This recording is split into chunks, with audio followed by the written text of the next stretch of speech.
Bonjour à tous, j'espère que vous allez bien.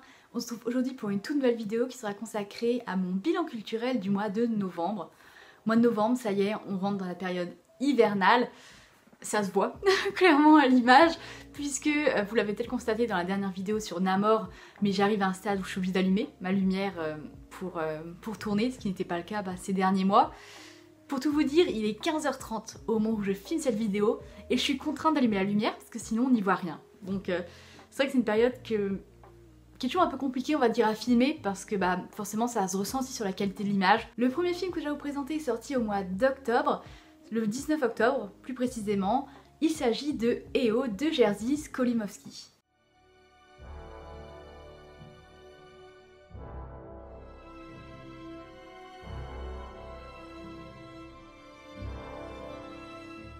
Notre personnage principal, c'est EO, un âne qui va être retiré du cirque auquel il appartenait et qui va décider de prendre la fuite en fait, et sur son chemin va rencontrer les hommes. Des hommes heureux, des hommes malheureux, des hommes en colère, des hommes bienveillants.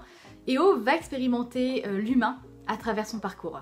Comme je disais, de nombreuses personnes vont traverser la route d'EO et l'homme va déverser sur lui tout ce dont il est capable, à la fois de la sympathie, de la bienveillance, mais aussi du mépris, de la violence, de l'intérêt. Bref, EO va voir le pire et le meilleur de l'homme sur son chemin. EO est un film extrêmement sensoriel, on est sur une stimulation des sens, à la fois à travers ces filtres rouges criards qu'il y a à certains moments, ou bien sûr par le biais de cette musique lancinante qui revient tout au long du film. C'est quelque chose qui est renforcé par l'absence de dialogue, qui ne laisse d'autre choix au spectateur que de se laisser happer par l'expérience, que d'accepter ce que Skolimowski propose. Disons qu'on est forcé de se déconnecter de la réalité et d'accepter cette perspective animalière qui nous est proposée. Mon seul bémol, ça serait cette introduction particulièrement longue avant qu'EO ne se mette à vagabonder, et donc le film met un petit bout de temps quand même à démarrer, et j'ai mis du temps personnellement avant de rentrer réellement dans le récit. Un film sorti au mois de novembre, le 2 novembre plus particulièrement.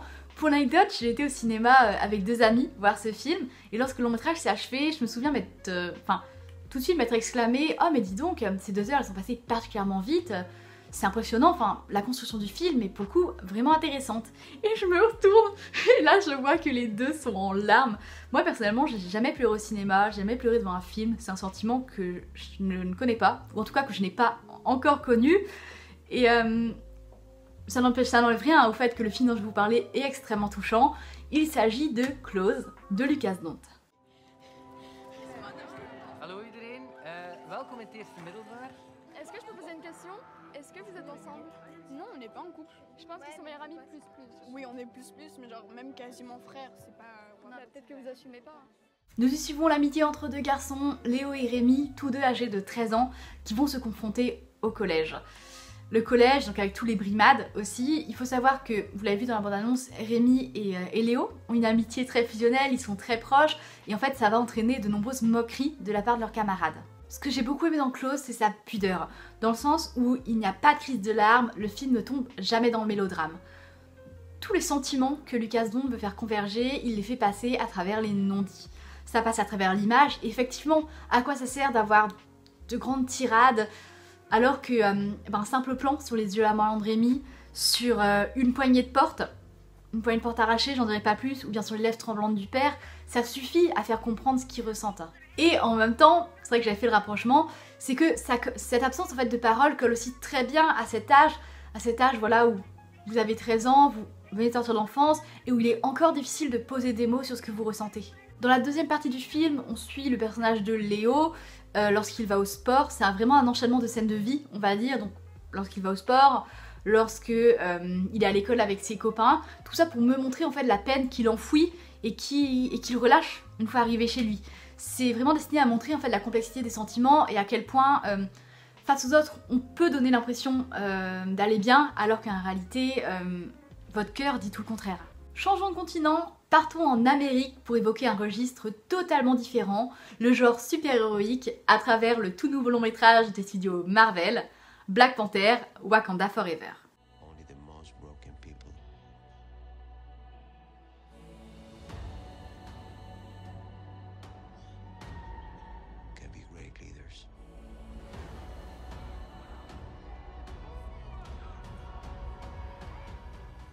L'intrigue prend place au Wakanda, un pays fictif d'Afrique, doté d'une technologie de pointe.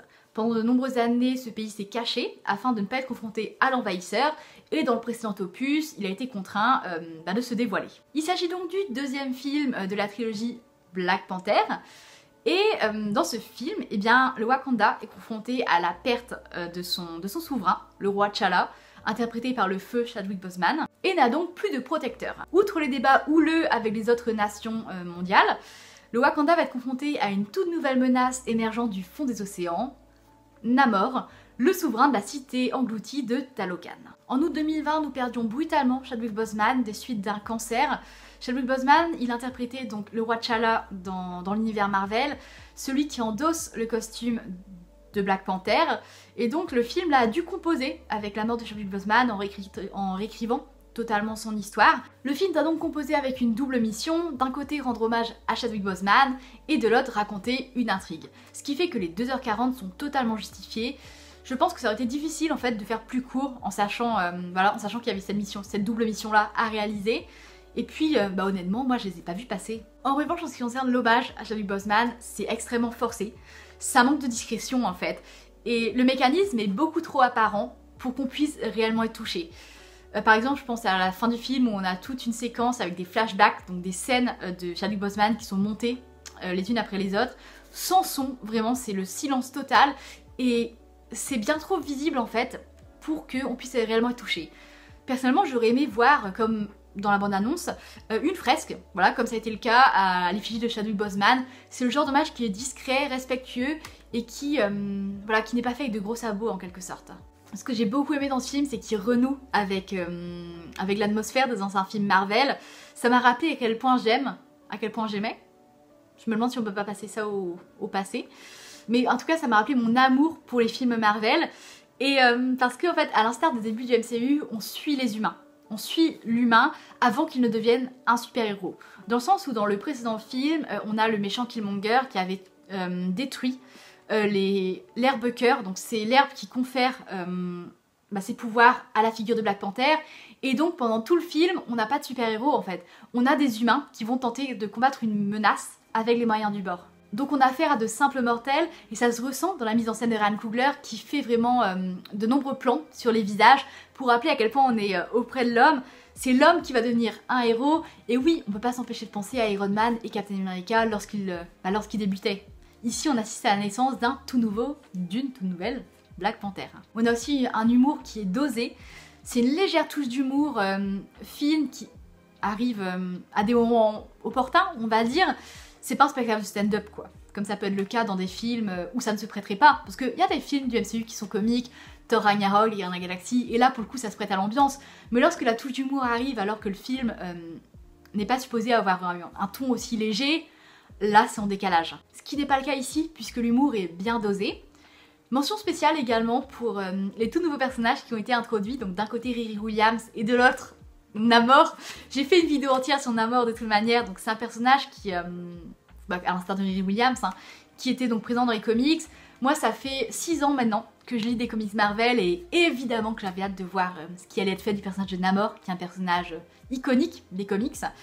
J'ai pas été déçue puisque donc à Namor on vient donner de toutes nouvelles origines inspirées de la culture mésoaméricaine. Donc vous savez ce sont ces ethnies d'Amérique qui partageaient des caractéristiques communes avant la colonisation par les Espagnols. Donc cette nouvelle version de Namor, elle puise ses inspirations à la fois dans la culture maya, à la fois dans la culture aztèque, bref, c'est un véritable hommage à ces civilisations qui est rendu. On reste chez les Américains pour évoquer un film beaucoup plus intimiste, sorti le 9 novembre, sélectionné en compétition officielle au dernier festival de Cannes, le nouveau James Gray, Armageddon Time.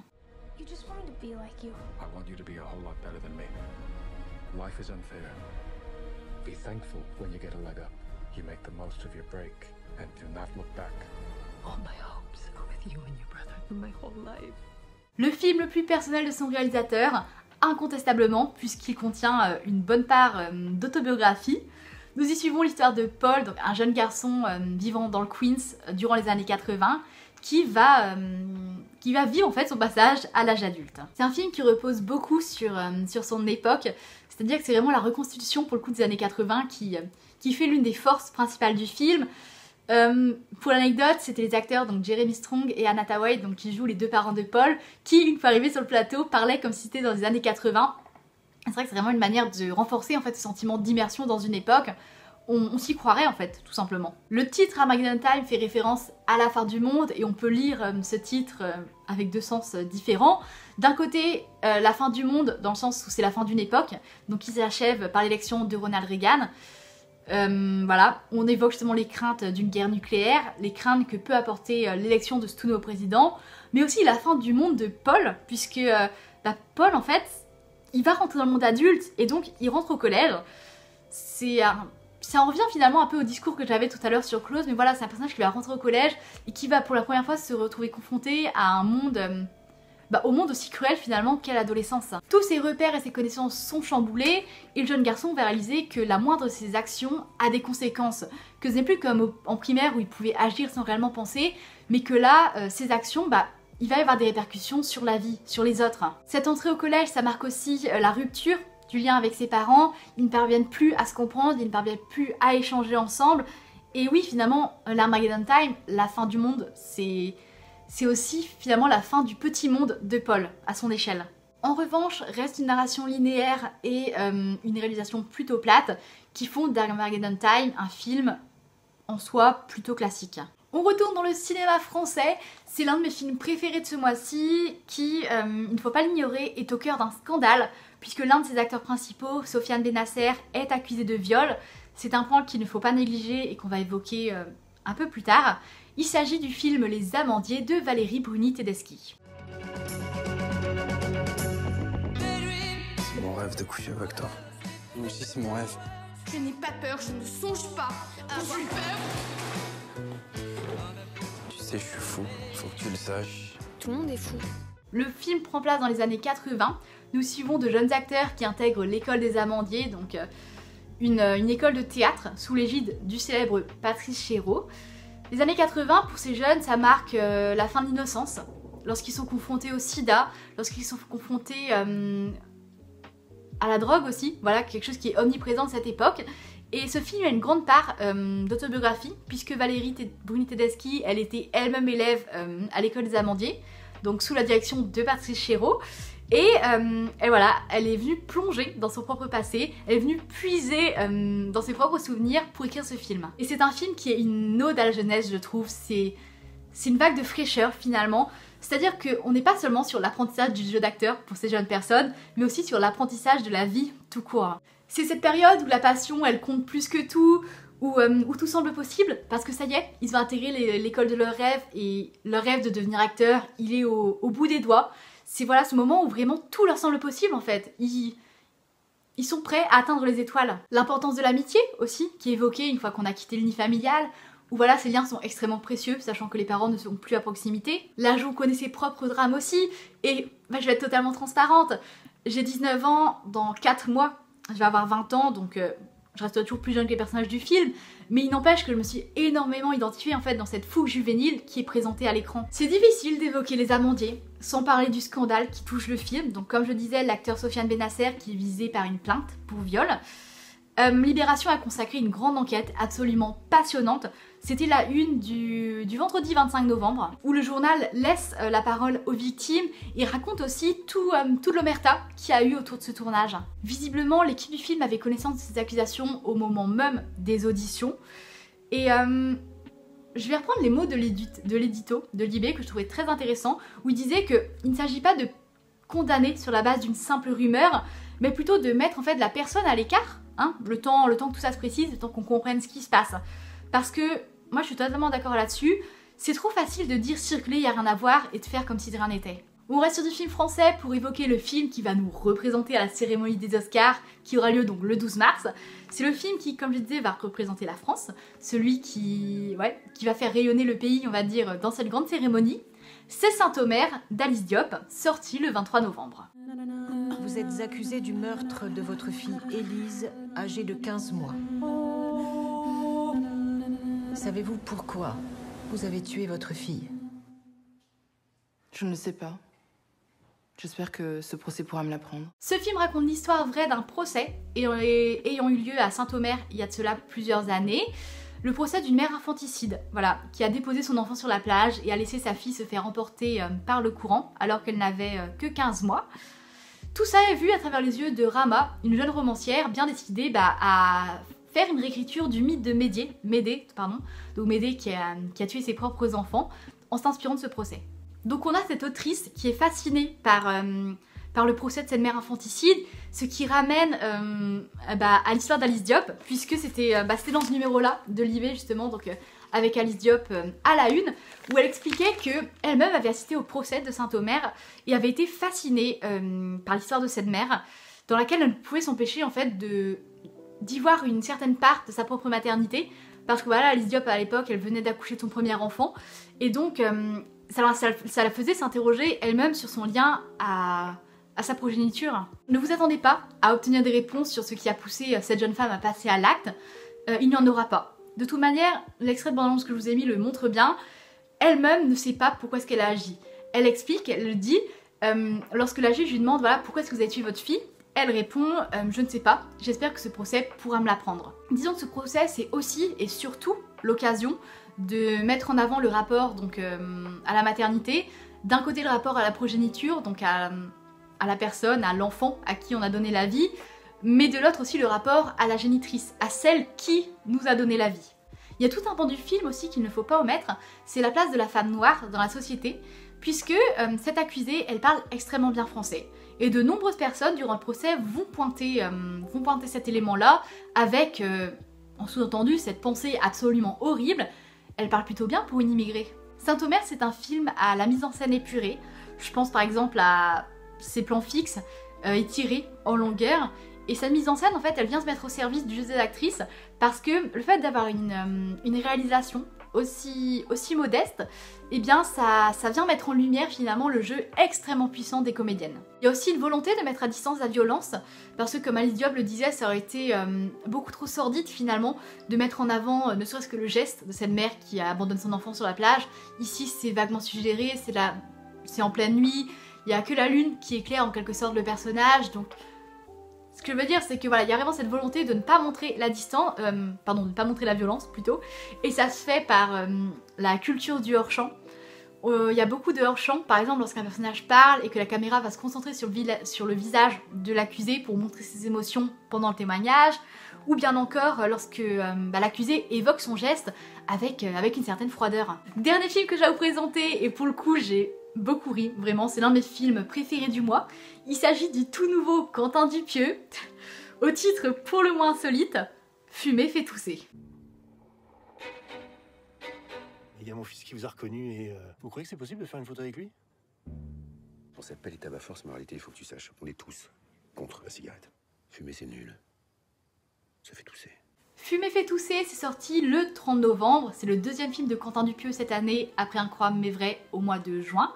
Nous y suivons la Tabac Force, donc une équipe de super-héros façon Power Rangers, qui va se retrouver forcée de prendre quelques jours de repos, et qui, durant ce séjour, va s'amuser à se raconter des histoires qui font peur. Il s'agit d'une parodie de Sentai, donc un sous-genre super-héroïque japonais.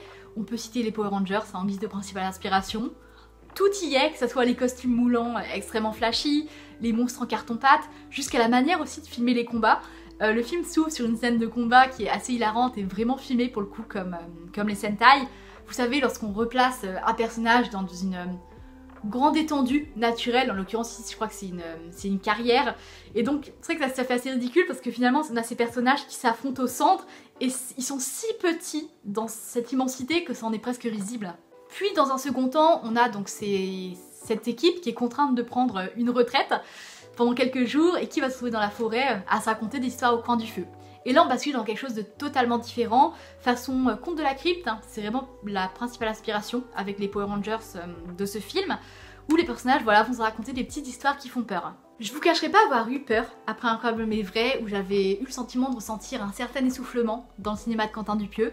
Ici il revient avec un film extrêmement énergique, porté par un casting 4 étoiles, un casting qui a l'air de s'éclater. Parmi les noms on compte notamment Alain Chabat, Benoît Poulvorde, Vincent Lacoste, Jean Balcazaldi, On a Gilles Lelouch, on a Anaïs de Moustier, Blanche Gardin, Jérôme Niel, bref, de grands noms de cinéma français. J'ai beaucoup aimé l'ambiance qui dégage du film, l'ambiance singulière avec d'un côté cette équipe qui est contrainte voilà, de prendre une retraite, qui se retrouve dans la forêt et on va suivre leur scène de vie dans ce repos forcé en fait.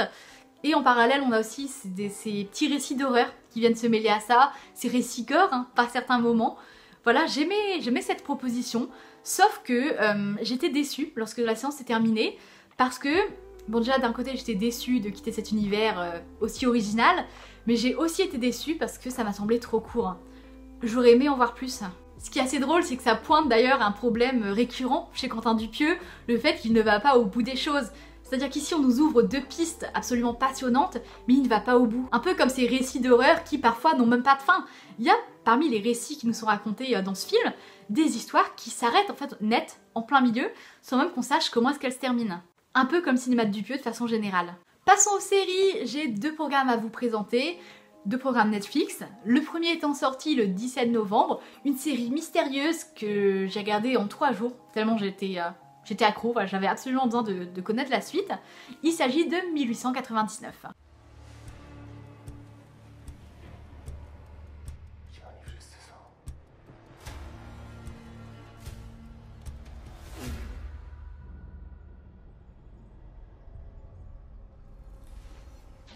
La série prend place en 1899 sur un bateau, donc en partance d'Europe direction New York, et qui contient à son bord des personnes issues de tout un tas de nationalités différentes. Ces personnes, elles fuient tout leur passé et sont bien déterminées à se construire une nouvelle vie à New York. Dès lors, des événements surnaturels vont commencer à se produire. Vous voyez l'affiche à côté de moi et le nombre de personnages qu'il y a dessus, moi c'était l'une de mes plus grandes craintes. J'avais peur, en regardant 1899, qu'il y ait une mauvaise gestion des personnages. Sachez qu'il n'en est rien. Dès le premier épisode, ils sont tous clairement identifiés. Les enjeux autour d'eux sont posés très rapidement, tout comme notre attachement, c'est-à-dire qu'on va s'attacher très rapidement à ces personnages, et j'aurais jamais pensé en fait ressentir autant d'affection pour des personnages qui sont aussi nombreux finalement. Ce qui va nous tenir pour regarder 1899, c'est le mystère. Constamment on va se poser des questions sur ce qui arrive. Est-ce que c'est une simulation à la Matrix? Est-ce que c'est une exploration du monde des rêves comme dans Inception? Est-ce que ça se déroule à notre époque? Est-ce qu'il s'agit d'événements surnaturels? Est-ce que c'est un peu tout ça à la fois? Jusqu'au bout, en fait, le mystère reste entier et je vous avouerai que c'est assez rigolo. C'est une fois arrivé à l'épisode 6, donc lorsque le mystère, on va dire, commence un peu à se dévoiler, que j'ai décroché de la série. Parce que les 6 épisodes, je me les suis enfilés en deux jours, je dirais. Ce qui pour certains n'est pas beaucoup. Hein. Moi, personnellement, une série, j'aime l'apprécier, j'aime prendre mon temps en la regardant, donc... Souvent mon visionnage se fait sur une semaine pour les séries Netflix, donc comme celle-ci, entre 8 et 10 épisodes de 50 minutes à 1 heure. Mais c'est vrai que celle-ci, en fait, en 2 jours, je l'ai dévorée, 2-3 jours, parce que je voulais absolument connaître la suite. Et c'est vrai qu'à partir du moment où on a commencé à nous dévoiler ce dont il s'agissait, donc ouais, épisode 6, je dirais, il en restait 2 et j'ai eu plus de mal à les terminer, je vous avouerai. Oh, et petite précision aussi, regardez absolument en version originale cette série, parce que on est face à un équipage qui est polyglotte. Vraiment, on parle français, on parle cantonais, on parle espagnol, on parle anglais, on parle allemand. Bref, on parle polonais aussi. Il y a énormément de nationalités différentes. Et justement, la série joue beaucoup sur cette barrière du langage, sur le fait que les personnages parlent entre eux mais ne se comprennent pas. Donc souvent, il y a des moments où les personnages parlent et c'est un dialogue de sourds parce qu'ils n'arrivent pas à comprendre ce que l'autre dit. Et j'ai du mal à voir comment est-ce qu'on peut réellement apprécier ce travail sur la langue en la regardant en version française. Dernier programme que j'ai à vous présenter, c'est sorti le 23 novembre sur Netflix. Impossible que vous soyez passé à côté. Cette série, c'est la coqueluche des réseaux sociaux, comme son héroïne, qui est devenue voilà, la star. Ça fait 1 semaine maintenant, voire presque 2, qu'on ne parle plus que d'elle. C'est la série centrée sur le personnage de Mercredi Adams, Mercredi. Continues to be a place where the questions far outweigh the answers. I won't stop until I find the truth.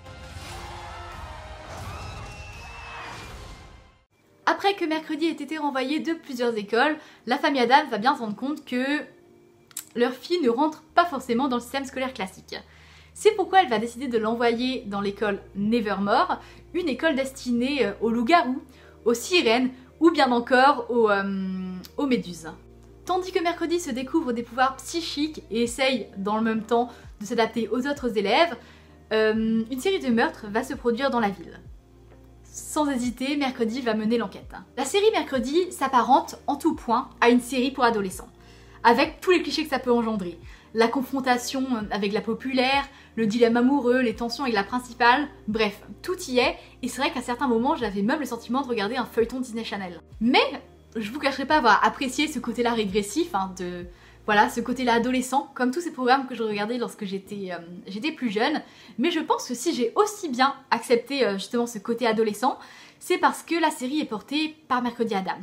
Mercredi Adams est une héroïne atypique, on aime ses vêtements sombres, on aime son goût pour le macabre. C'est sa présence en fait dans la série qui fait que l'on accepte aussi facilement tous les clichés tous les clichés des programmes adolescents qui sont présents.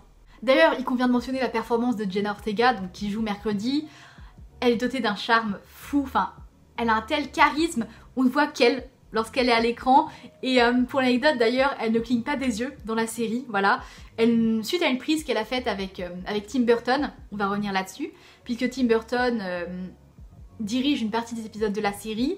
Bref, suite à une prise faite avec Tim Burton où elle ne cligne pas des yeux, ils se sont mis d'accord pour qu'elle continue justement d'avoir ce regard aussi impressionnant tout au long de la série. Je vous évoquais la présence de Tim Burton.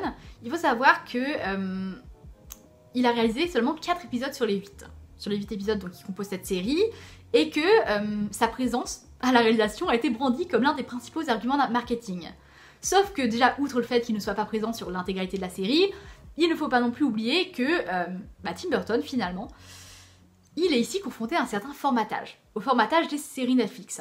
Il doit plier un certain cahier des charges, ce qui fait que la série est lisse, elle est beaucoup trop lisse, et donc l'ambiance sombre à la Tim Burton, vous savez, est bien là, mais peu de choses dans la réalisation laissent présager la présence de ce cinéaste dans la mise en scène. C'en est tout pour cette vidéo, j'espère qu'elle vous a plu, n'hésitez pas à me dire vos coups de cœur du mois en commentaire, ça m'intéresse.